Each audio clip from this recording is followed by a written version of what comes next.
Hi everyone. I want to talk about the books I read in June and July. It's a long list because I could not review the books I read in June as I was traveling. I also thought I'll talk about the books that I reread in these 2 months, which were related to where I was and which I also really like. But let's first talk about the new books that I read. So this is the first book I read. It's called How to Forget by Meera Ganapathi. She's one of my favorite writers. Her posts on Instagram are wonderful. Like she talks about everyday objects and then but somewhere it hits you so deeply that you'll be like, whoa. So I was really waiting for this. I had pre-ordered this and I also like books which are not very rigidly structured. So it is like it's mostly poems, but also there are like just pictures and then prose. So it's about the things that she has seen or explored when she is walking, like every day when she takes a walk, which I could also relate to because I also walk almost every day. I became, I think, more mindful and I started observing more things around me after this. I read this a little slowly because I wanted to savor it. It's a lovely read. It opens your eyes to so many new things which you might have not paid much attention to. So do give it a read. And the next book I read was gifted by a friend. It's called Latitudes of Longing by Shubhangi Swarup. It's a very different book.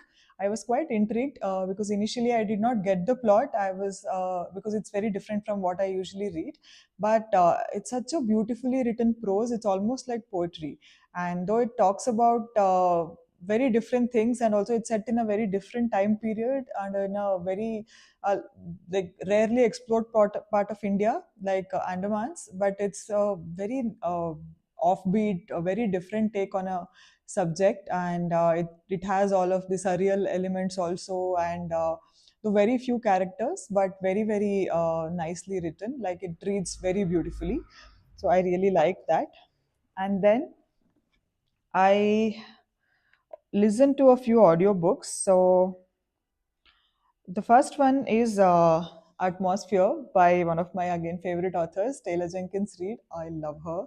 And like the way she explores these people, their stories, it's so beautiful. It's so relatable also, even though they're all very different. Like any of her books, if you take, and this is about astronauts and in 1980s, and also female astronauts. So it's a very like new territory at all. It I read it in June because it was also Pride Month.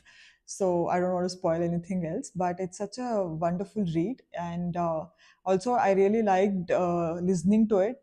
The audiobook version is also very well narrated. And there were some parts which were very emotional. I had to like stop and then I had to pause it after I reach. Till I reached home, and then only after that I could listen to the whole part because I knew I'd end up crying.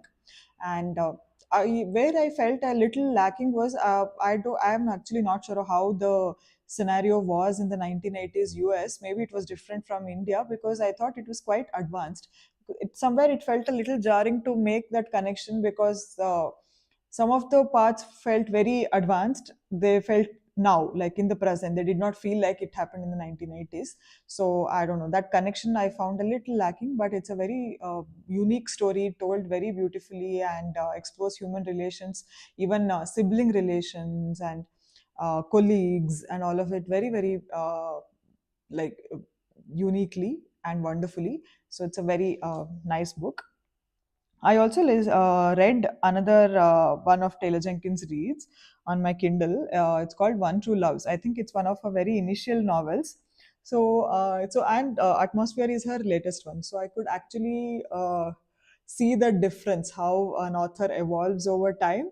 Because One True Loves is a decent read. It's a nice read, but I felt it was too emotional for like not really much deep of a reason, and also too melodramatic I felt. And there was too much of telling rather than showing. There were so many inner monologues, it became a little tedious to finish it. And also I felt too a little too sappy maybe, or maybe I because I know I had not read like proper romance in quite a bit of a time, but it's still a decent read because she's a decent writer. But you could see that it was one of from her earlier times.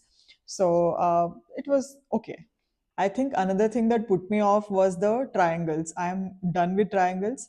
I have done enough of Team Edward, Team Jacob in my teens. I used to be very strongly supportive of Team Edward. I had even found one journal entry recently where I had written, "It's not Edward's beauty or his mind which makes him wonderful. It's his impossibly kind heart or something." And I could not cringe more.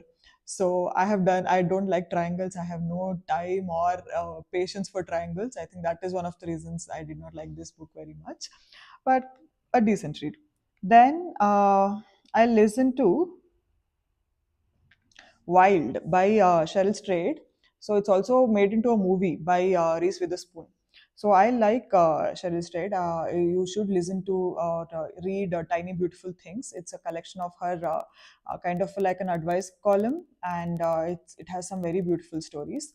And I really liked Wild. It is such an honest and raw memoir where she hikes this Pacific Crest Trail, and she has not sugar coated anything. She is not a professional hiker or trekker or anything, and she has described very honestly about how the trail felt, and also how hard it actually was, even physically, mentally, and socially, all of it. And she does it when she is going through something a very difficult period in her life. There's also a lot of talk about grief and death, so it's in the aftermath of all of that. And she's been very honest. I found it very refreshing. And also about how it's not like a one day, how you hike something, you trek something, you see some view, and one day you're transformed. It doesn't really happen like that. So the transformation of how exactly this solo hiking basically helps her is a very gradual process, and it is described that gradually as well. That's what makes it very interesting. And like some of it I could feel like I had no idea hiking or trekking is this hard. I mean, I knew I actually always try to avoid it, but it actually opened up to so many aspects of how many things are involved in hiking or trekking. And so it was a very interesting read. And I also want to see the movie. So the last new book that I listened to is this The Egg and Other Stories by Andy Weir, the same guy who has written Project Hail Mary. This is such a nice collection of short stories, and I needed like a sorbet, a palate cleanser after all the heavy reads. And it was such a refreshing take, and the stories were very like packed with punch, and they delivered. All of them delivered, and some of them were about very offbeat concepts, unique concepts, and you would not realize actually what is happening, and then you'd be like, "Whoa!" And it's a very nice collection of short stories. All the stories were amazing. So these are the new books that I read. So the books I reread. So I usually always reread something when I'm eating, when I'm this thing I usually read on my phone. So the two books were by Sophie Kinsella when I was traveling, when I was in London and UK basically. So one is called Can You Keep a Secret? So most of her novels are based in London. So Sophie Kinsella's most famous works are her Shopaholic series. Most of them are also in London, and these are her standalone novels. All of them are very good. I really like them. They're proper chicklet, but there is also the little fairy tale thing that good wins over the evil and stuff. So, and there's some twist, and then justice is served at the end. So, and there's a lot of shopping involved and brands, and I learned so many brands uh, through Sophie Kinsella actually. And and because when I was traveling, so I finished this on the flight to London actually. It also happens in and around London, so it's a very nice story. And so it's about this girl who so when she's traveling in the plane, when I think back, I should not have read it on the plane. So they hit a patch of turbulence, and then in that fear, they all think they're going to die, and then she spills all of her secrets to a stranger sitting beside her, and then that stranger turns out to be her boss. So the story starts from there. So I'm not spoiling it because that's just the beginning. The story is very nice and interesting. So that was a good read. And then I also reread Undomestic Goddess when I was traveling in and around UK actually. Again, this also happens in England, but more on the countryside. So near Cotswolds. So it's also a very nice story. Again, very offbeat concept.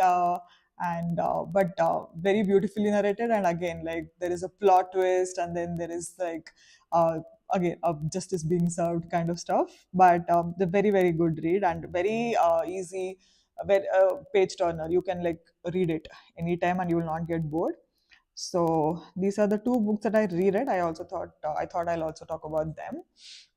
So these are the books that I read in June and July. For August, I have already started reading my August books, and they're a little different genre. I wanted to read more about travel writing, travel memoir stuff. So that, and also I want to read some hardcore philosophy because I've not done it in a while. So yeah, so let's see how August goes.